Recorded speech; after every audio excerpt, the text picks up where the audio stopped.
No nii.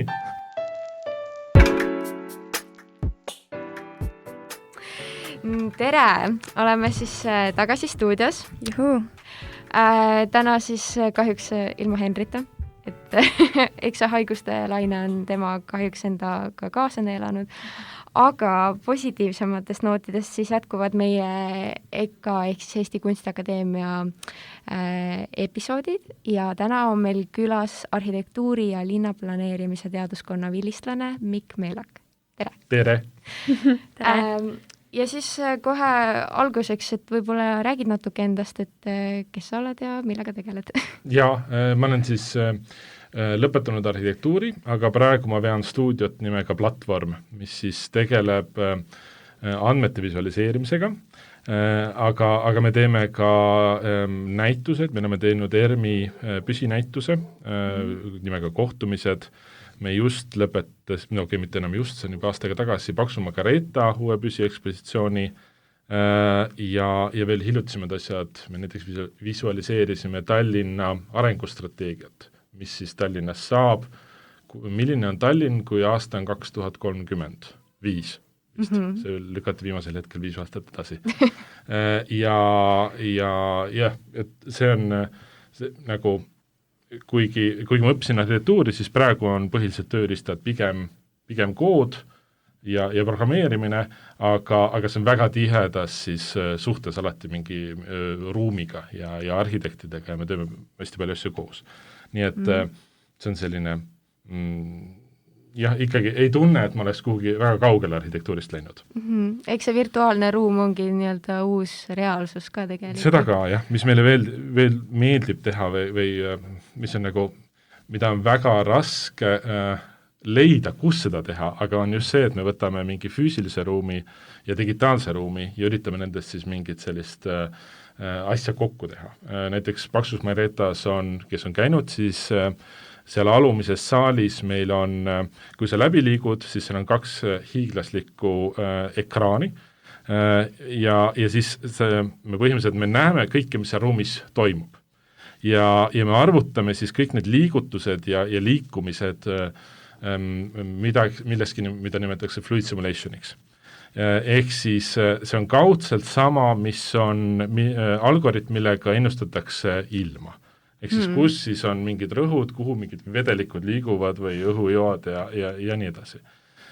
Ja mis sellega teha saame, on see, et kui näiteks sina tood ühelt poolt ja mina toon teiselt poolt, siis see pilt, mis seal tekib, on mingid pöörised ja keerised ja iga kord on see täiesti unikaalne. Ehk siis seal ees on võimalik, ma ei tea, tantsida ja liikuda ja üritada mingid lained tekitada, aga see suur eesmärk, mis me tahtsime seal teha, ongi see, et me aktiviseerime siis selle kogu ruumi ja anname sellele kogele sellise, mitte moodsa tausta, aga nagu sellise konteksti juurde ja tekitame sellist teistmoodi ruumi. Et see on niisugune meie eriline selline maiuspala, kui me selliseid töid saame teha, aga neid on aastas korra. Kõlab igal juhul väga põnevalt selles suhtes, et just, et kuidas just niimoodi nagu kohal viibides, aga saab nagu seda virtuaalset ruumi nagu tajuda nagu just nagu vaadates. Nagu.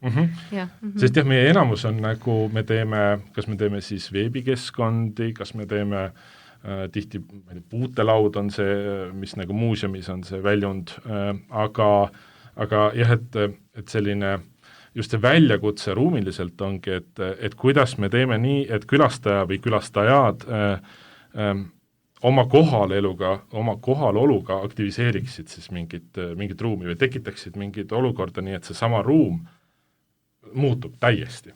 Ja see on see, mis on nagu mis tegelikult juba natukene algas koolitöödest, hakkas nagu, et kuidas seda asja võiks teha ja ma ei tea, mingi 3.-4. kursusel tekkisid nagu esimesed mingid eksperimendid asjad. Aga tore on näha, et see on kuidagi, enda jaoks on tore näha, et seal on mingi jätkuvus olnud, et see ongi kuidagi selliseks jäänud teemaks. Okay, ma liiguks korra tagasi siis EKA juurde. Et kuidas sa üldse sattusid EKAsse, et kust tuli see idee minna just EKAsse õppima? ma olin alati, alates vist 4. klassist ma teadsin, et ma lähen majandust õppima no. Ma olin loonud omale, kõik sõbrad pidid, me tegime oma mingid rahad ja oma need börsid olid meil ja kõik mu sõbrad pidid seda kindlasti mängima. Kuni siis jõudis 12. klassi poole peale jõudsin ja siis tundus, et ei, et see vist ikkagi ei ole minu jaoks. Mul olid paljud siis klassikaaslased, kes olid juba pikalt EKA ettevalmistavatel kursustel käinud. Ja see tundus täiesti lootusetu, sest ma ei oska absoluutselt joonistada siiamaani, ma suudan kuubikud ja oma nagu ideed nagu edasi anda, aga no see ei ole ikkagi see, mida ükski õppejõud nimetaks joonistamiseks. Ja see tundus lootusetu, aga siis ma võtsin vist 6 kuud enne siis neid sisseastumiseksameid, hakkasin iga laupäev kell 8:30 käima joonistamise ettevalmistamiskursustel ja siis ja lihtsalt nagu, et mis siis on, mis nagu tegema peab. Ja läks õnneks ja ma sain sisse. Nii et selline viimase hetke suunamuutus natuke. Aga jah, et nagu miks ma seda tegin, võib-olla see tunduski, et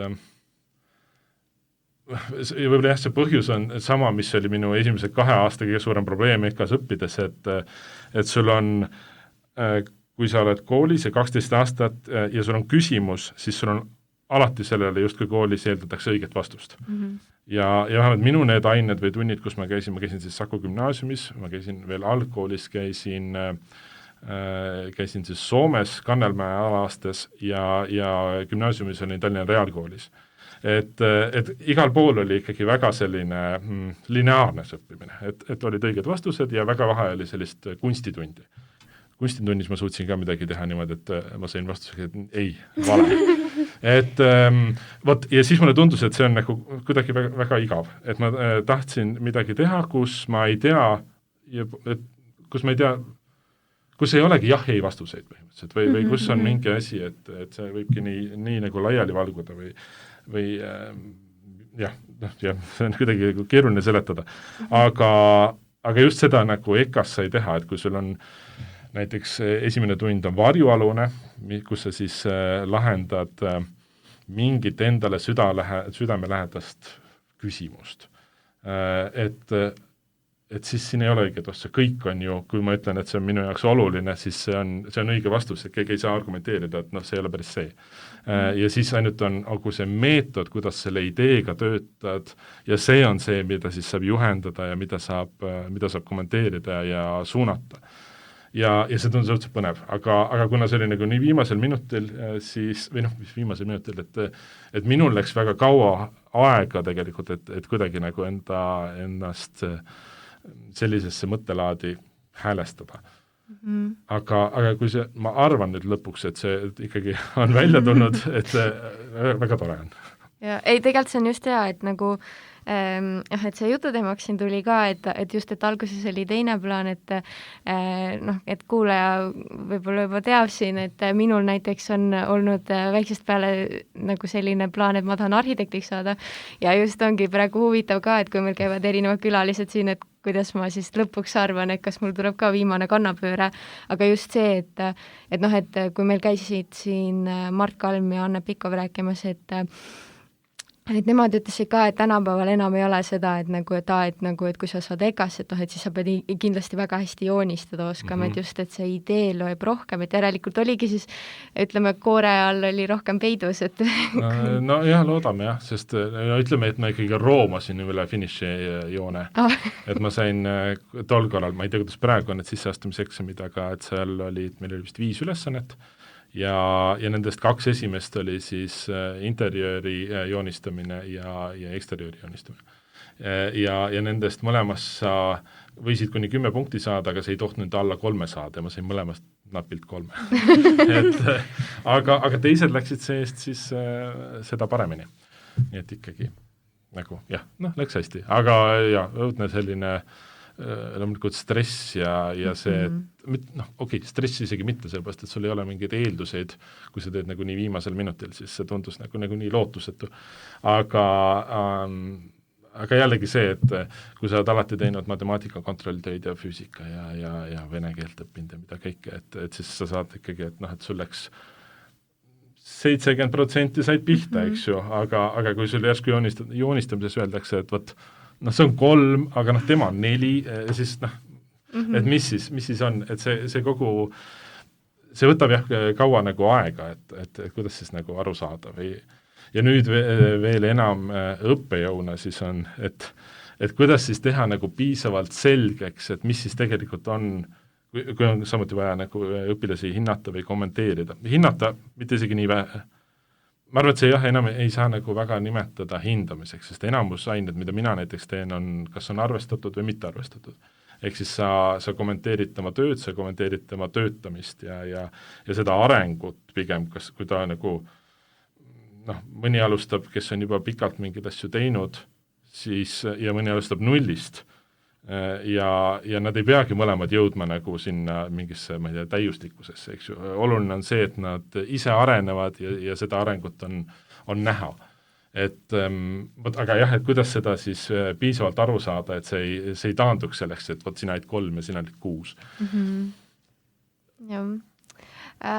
Aga kui nüüd noh, said siis sisse, on ju, et oli selline eufooria tunne kindlasti, et nüüd aga kuidas siis koolielu EKA-s oli, et noh, kui nüüd meenutada seda aega, et noh, kuidas üldse see kooli sisseelamine oli, kuidas see, ma ei tea, atmosfäär oli, kas ülikool oli päriselt ka nii hirmus, et niimoodi, et poole ööni üleval lõpetad oma neid arvestustöid ja nii edasi?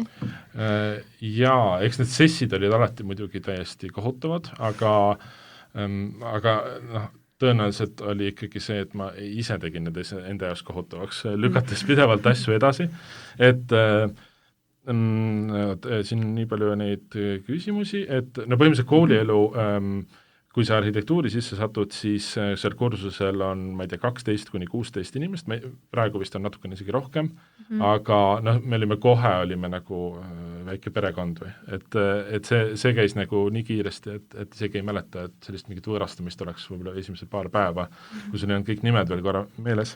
Aga mis on nagu EKA puhul hästi tore, on see, et jah, sa oled oma kursusega täiesti nagu ühte kasvanud, sa oled teiste kursustega üsna ühte kasvanud, aga see kontakt sinu õppejõuga on ehmatavalt tihe või ehmatavalt nagu lähedane.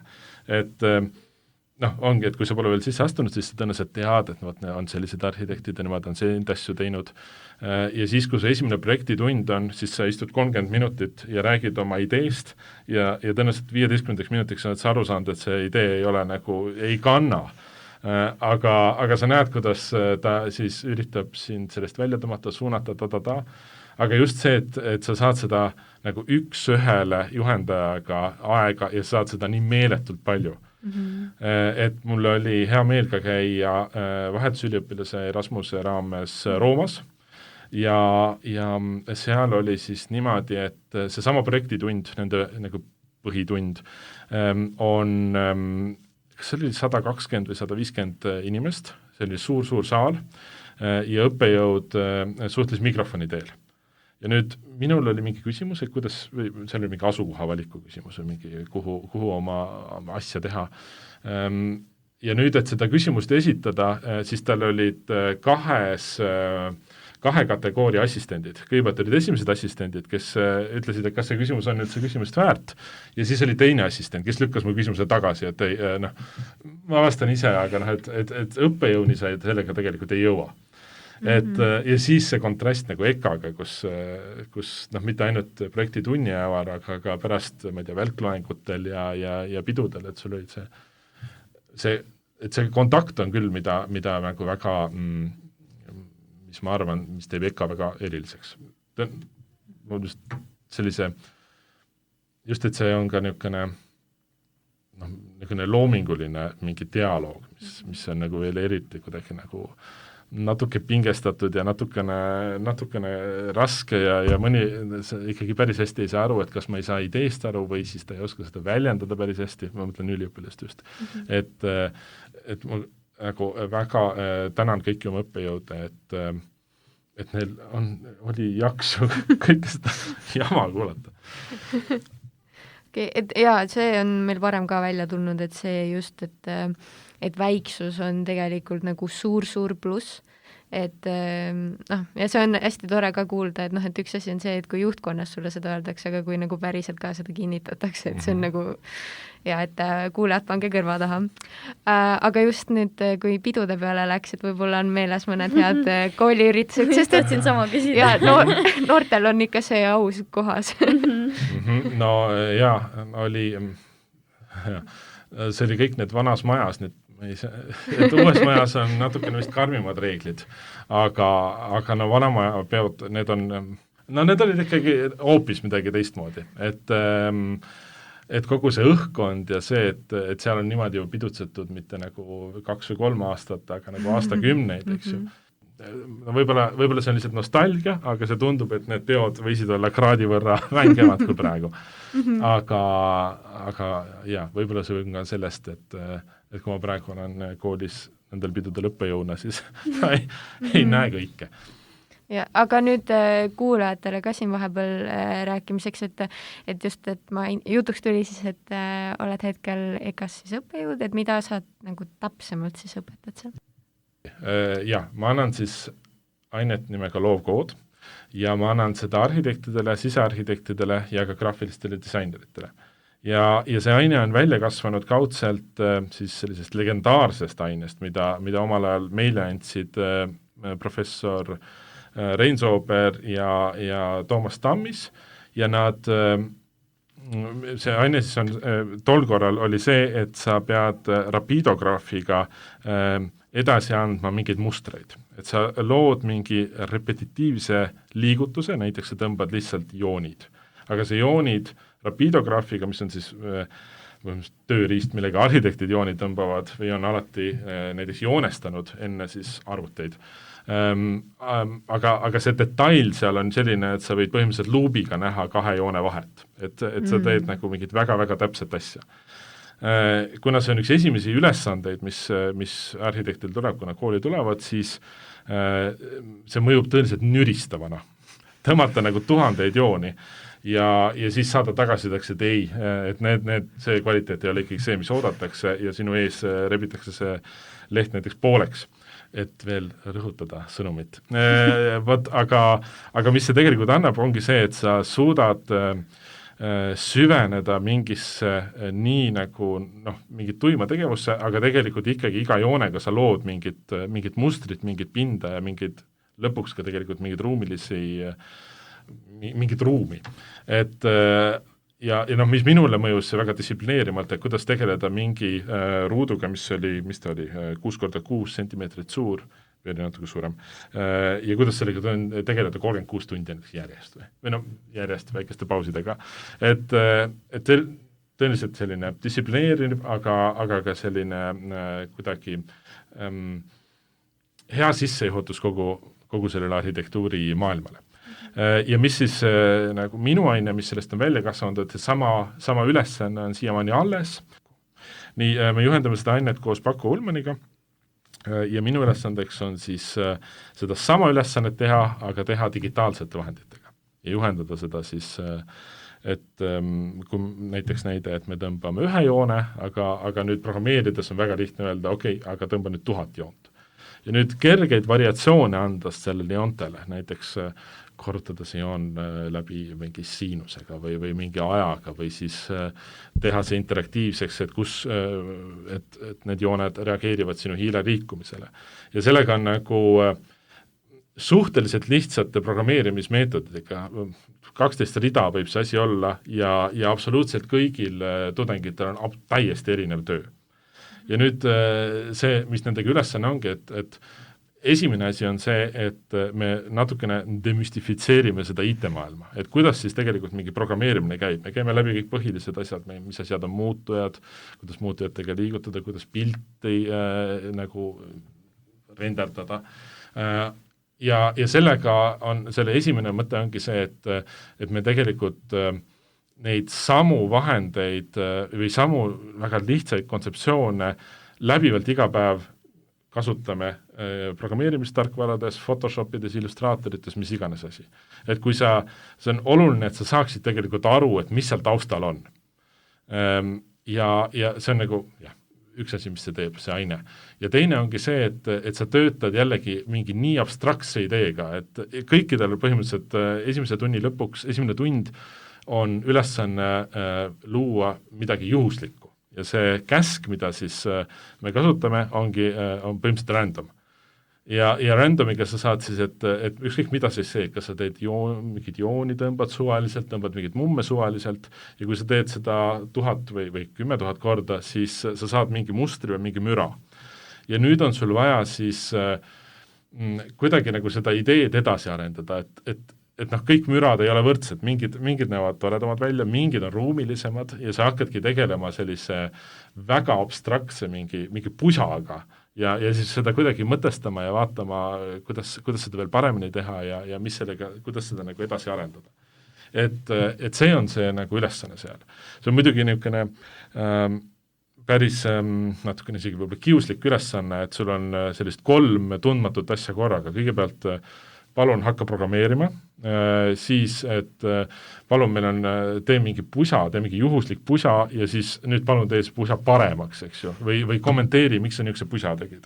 Et tudengile on niisugune, ma kujutan ette, et on võib-olla raske, aga ma isegi ei tea, mitu aastat me juba seda teinud oleme, lihtsalt kõik on saanud sellega väikeste eranditega, aga kõik on saanud sellega väga hästi hakkama ja iga kursus on järjest nagu leidnud seal mingid omad näod ja see kõik on väga nagu kahepoolselt olnud, ma loodan kahepoolselt, vähemalt minu jaoks on see väga arendav ja inspireeriv olnud. Et ja see areng selles suhtes, nagu kui ma kõrvalt siin praegu kuulan, tundub nagu ikka positiivsuse poole, et kui näha enda mingi 36 tundi tööd lihtsalt kärisedes paber katki, siis see on ikka parem, et sulle lihtsalt öeldakse, et tee natuke paremaks. Ja, aga nad teevad ka samal ajal siis neid manuaalselt ja käsitsi neid töid. Ehk siis seal tekib veel nagu lisa see asi, et kas sa saad kuidagi need oma käelised asjad, käelised tööd ja siis ja digitaalsed tööd kuidagi nagu dialoogi. Kui sa seda suudad teha, siis on nagu siis on väga hästi, aga see ei olegi nagu nii lihtne. Aga just see, üks on ka, et mis see nagu digitaalsust ja programmeerimine annab, et sul on nii lihtne prototüüpida mingite mõtetega. Et see sama aine on tegelikult siis graafilist disainertel, ainukese erandiga on see, et arhitektid tohivad teha ainult mustvalgeid neid sketše, on nende nimed. Ja graafilised disainerid tohivad ükskõik mida kasutada, seal võivad olla fotod ja need on tavaliselt ongi nagu supervärvilised ja toredad, pluss nad võivad ka heli kasutada seal. Et selle sama mingite interaktsiooniga võid siis panna mingid sample'id või mingid kuidas need nimetatakse nii, selle sama interaktsiooniga võid sa panna mingid helid samuti sellele reageerima. Ja nii, mis ma rääkisin? Selle aine kohta. Ja, et midagi nii mõte seal oli. Aga et graafilisainerid saavad samuti seda sama ainet. Ja et kuna neil on nagu palju rohkem vabadust sellega, et siis neil on ka nagu mingis mõttes see vabadus annab ka natukene kohustuse, et sa natukene enam siis väljendad iseennast sellega. Et kui sul on see nagu ülesanne luua mingi ruumiline pilt, siis sa tegeledki sellega, aga kui sul on nagu tee ükskõik mida, siis tekib ka küsimus, aga kui sa võisid ükskõik mida teha, miks sa siis seda valisid? Et see on ka nagu, mis hindamistel tihti siis tuleb ette, et see kuidagi see jällegi mingi üks selline lisaülesanne tuleb sellele asjale juurde, tööle. Ja ei, see kõlab praegu küll väga põnevalt, et praegu jaa. Ja no ma jälle kisuksin EKA juurde tagasi, et peale õpinguid, et mis peale ülikooli kohe sai, et kuhu sa edasi läksid või mis sa siis mõtlesid, et mis sa hakkad tegema edaspidiselt? Meie kursuselt tegelikult kasvas mitu sellist siis, ma ei tea, stuudiot välja, kes kohe pärast kooli alustasid oma asja. Et see muidugi oli, need tööd olid nii väikesed, aga meid aitas et muidugi need tööd olid väikesed ja need ei olnud kohe mingi suur arhitektuuribüroo või mingid muud praksised, aga kui meie lõpetasime, siis me sattusime suhteliselt aega, kus majandusel oli läinud väga hästi. Ja see andis ka tegelikult sellise vabaduse, et kuna nagu nii väga palju tööle ei võetud noori arhitekte, sest lihtsalt ei ehitatud midagi nii palju, siis paljud alustasime, meie kursusel paljud alustasid juba kohe oma sellist stuudiot püsti panemist. Ja näiteks B210, kellel läheb siiamaani väga hästi, ja siis minu stuudio platvorm on ka umbes sealt ajalt.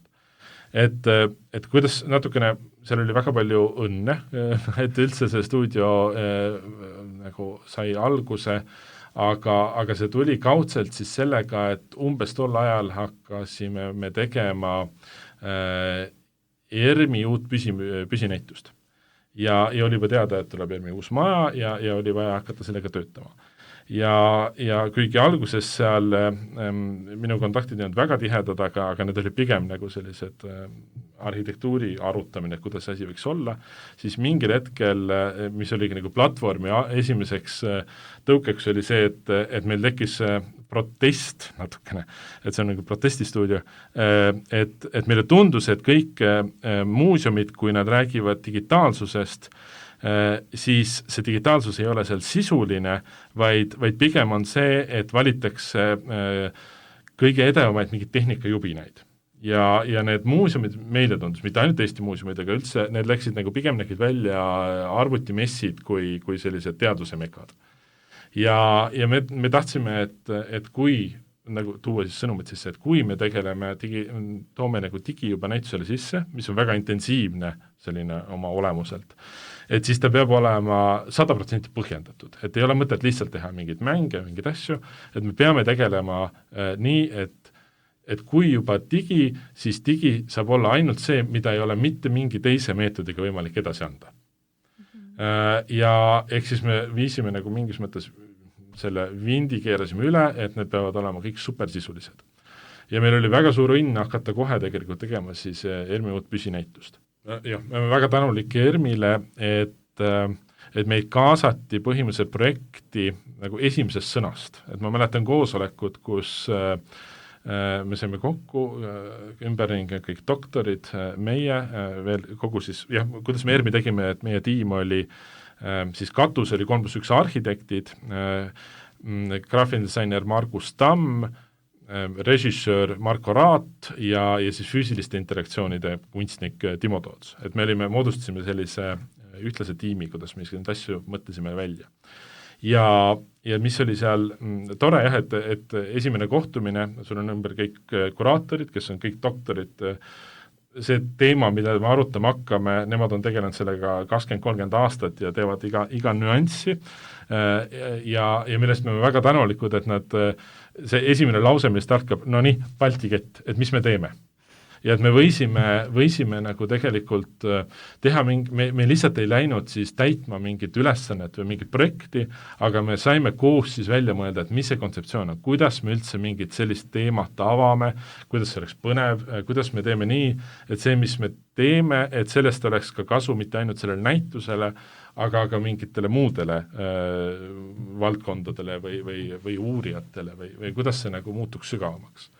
Et ja neid lahendusi kokku oli seal ja erinevaid teemasid oli umbes 40-50 tükki ja siis selline esimesed 3-5 aastat oligi nagu iga päev lihtsalt me tegelesime nende sellise maailmaga. Et võib vist ka ausalt öelda, et meil oli kohutavalt õnne, et me selle paadi peale sattusime, aga õnne vist peabki olema. Ja ei, see on igal pool, iga päev, iga kell. Aga see tundub hästi huvitav ja just see, et kuidas lõppkokkuvõttes kõike nagu õpitud saab siis rakendada ja ka kui, nagu ma saan aru, et kui ise asutada sellist bürood ja niimoodi, ega siis need majanduslikud teadmised tulevad, ma arvan, ka kasuks. jah, EBS-i tudengitena, mis te teate. tulevad aga see on ka, mis EKAs on kindlasti, kes oskavad sellest rohkem rääkida, aga minu meelest EKAs on väga tugev see tugistruktuur, kes siis aitavad sellistes küsimustes, et need ideed ei jää lihtsalt selle taha, et ei julge asutada firmat, et kuidas see majandusaasta aruanne ikka esitada ja et need küsimused, seal on see tugigrupp olemas. Aga jah, et kui kellelgi on sama plaan, siis midagi ei ole karta, et nii palju on neid kohti, kust küsida abi ja raamatupidajad on nii professionaalsed ja ega põhimõtteliselt ei ole ka ise raske seda teha, et pigem on ikkagi see, et mida teha ja kuidas teha, et see nagu küsimus taandub sinna. Aga kas on veel äkki mõni soovitus kuulajatele, et kes siis võib-olla nüüd mõelnud siis EKAsse sisse astuma hakata? Et ma arvan, et EKAsse tasub tulla kindlasti, et ma oskan täpsemalt arhitektuuri hariduse kohta rääkida, aga ma arvan, et see käib ka teiste teaduskondade erialade kohta, et see haridus tegelikult, mis EKAs saad, on väga universaalne. Et kui nüüd arhitektuurist rääkida, siis et väga paljud on, kes on küll arhitektid, aga neil on mingi ka teine huvi või mingi asi, mida nad veavad. Meil on poliitikuid, meil on ametnikke, on siis peale minu on veel paljud, kes tegelevad siis arhitektuuri ja digitaalsuse küsimustega. Et see on see, mille üle vähemalt mina olen EKAle väga tänulik, et see on nagu nii universaalne ja sealt saab nii laia sellise silmaringi, et sul on võimalik siis valida nagu oma tee. Mis on nagu Eestis on hea, on jällegi see väiksus, ehk siis kui sa võtad mingi teema ja sa hakkad seda ajama, ma ei tea, mingi tuhaplokkidest maja tegemine või okei, see ei ole hea näide, aga või no ükskõik, mis sul nagu, kui sa leiad oma selle niši, siis tõenäoliselt ei ole väga palju, kes sinuga seda veel teevad. Ja kes peale sinu seda teevad. Ja sel juhul sa saad väga kiiresti jutule erinevate siis tegelaste asjadega, sest põhimõtteliselt sa oled ainult ainukene, sina ainult tead. Ja natukene on ka see meie puhul olnud, et me ei tea väga palju teisi stuudioid, kes näiteks tegelevad selliste ruumiliste installatsioonidega. Ja kui kellelgi tuleb nagu, et võt midagi sellist tahaks teha, et siis oleme meie ja on veel mõned, aga et ei ole see, et sa oled 100 ja siis loeb mitte ainult õnn, aga 100 muud asja, eks ju, kuidas üldse nagu jutule saada. Aga just EKA on üks, et ta annab universaalsuse, ta annab selle võimaluse, et sa võid selle oma tee leida ja ta väga toetab seda, et sa teed seda. Aga mis on just see universaalsus, annab selle, et kui see nagu ühel päeval ära tüütab, siis sul on kohe võimalik võtta ka nagu järgmine teema või siis või kuidagi nagu selle eriala sees ja oma hariduse sees siis valida nagu erinevaid radasid, mis on selline hea, ma ei tea, profülaktika keskeakriisiks näiteks. Ei, tegelikult küll jaa, selles suhtes. See on hea point välja tuua. Nii, et küsiks siis siia lõppu, et meil on kõik külalised andnud alati raamatusoovitusi, et mis oleks sinu raamatusoovitus meie kuulajatele, gümnasistidele või üleüldiselt tulevastele ikka student Maxi. Nii. Et võib-olla see ei ole konkreetselt raamatusoovitus, aga ma soovitaksin harjutada seda, kuidas oma ideid visuaalselt edasi anda. Et võib-olla see mingi muutus, mis EKAga võib tekkida, on see, et sa ei suuda kõike enam rääkida. Loomulikult sa pead oma ideid ka nagu verbaalselt väljendama, aga kohe on sul vaja ka nagu kas pliiatsiga või kuidagi visualiseerida, mis sul see mõte on. Et väga raske on sul rääkida näiteks linna planeerimisest ja öelda sõnadega kirjeldada millist kvartalit või sadamat või mingit linnamustrit sa silmas pead. Et ühesõnaga, et kui lugeda raamatuid, et siis saab noopida just seda inspiratsiooni, et kuidas ennast väljendada. Kuidas ennast väljendada, aga need raamatud võivad olla ka, ma ei tea, koomiksitest, lugege või vaadake hoonete plaane, lugege skeeme, vaadake linnade üldplaneeringuid, mida iganes, aga et üks asi ongi see, et kuidas nagu plaani või väga sellise tehnilise asjaga ennast väljendada, aga kuidas näiteks skitseerida kiiresti vot see on see nokamüts, mis ma nüüd mõtlen, et see võiks olla või see on selline hoone või see nurk peaks nägema välja selline. Et need on need asjad, mida on väga raske nagu tekstiga edasi anda aga need on ka need asjad, mida väga vähemalt minu ajal koolis väga ei tegeletud selle maailmaga. No ega seda ei olegi väga nagu, võib-olla on liiga palju vaja seda, aga meie puhul oli seda vähe. Et ma vähemalt, kui ma nüüd isiklikult räägin, siis minul oli alguses keeruline nagu pliiatsiga väljendada ennast. Ja. Eks jah, ma arvan, et on veel teisigi, kes saavad relate ida ja just siin on nüüd positiivne noot ka koomiksite lugejatele, et ka teil on veel võimalust. Aga suured tänud tulemast, väga inspireeriv oli rääkida. Ja väga informatiivne ka üle pikast. Ja seda ka ja nagu üle pika aja tegelikult selline nagu nii palju nagu sükest nagu tõsiselt kasulikku infot, et nagu, mis nagu saab praktiseerida ka. Ja mul on hea meel, et lõpuks keegi mainis seda võrdlust ka, et me oleme ise omavahel rääkinud, et kuidas sa valid põhikoolis mingi kindla ameti arvad, et sa hakkad seda tegema ja siis lõpuks, kui sa kohale lähed, siis sa valid mingi hoopis teistsuguse asja, et keegi nüüd lõpuks tõi selle reaalse olukorra ja no lõpuks ükskõik mis sa siis tegelikult valid, et see on alles nagu esimene samm, et küll nagu isegi kui see on vale, siis on alati aega muuta, aga vist ongi, no ma arvan, et mul lihtsalt vedas, et see tegelikult oli ka see, mida ma otsisin. Aga vist et liiga palju ei tasu stressida. Väga õige. Just. Sulle soovitus, Caitlin. Ja kõik tuleb kõrva taha panna. Yeah. Aga teiega olid täna siis stuudios Caitlin Kesa. Aleksia Mikker. Ja kohtume siis juba järgmisel nädalal uues episoodis. Juhu! Purgis!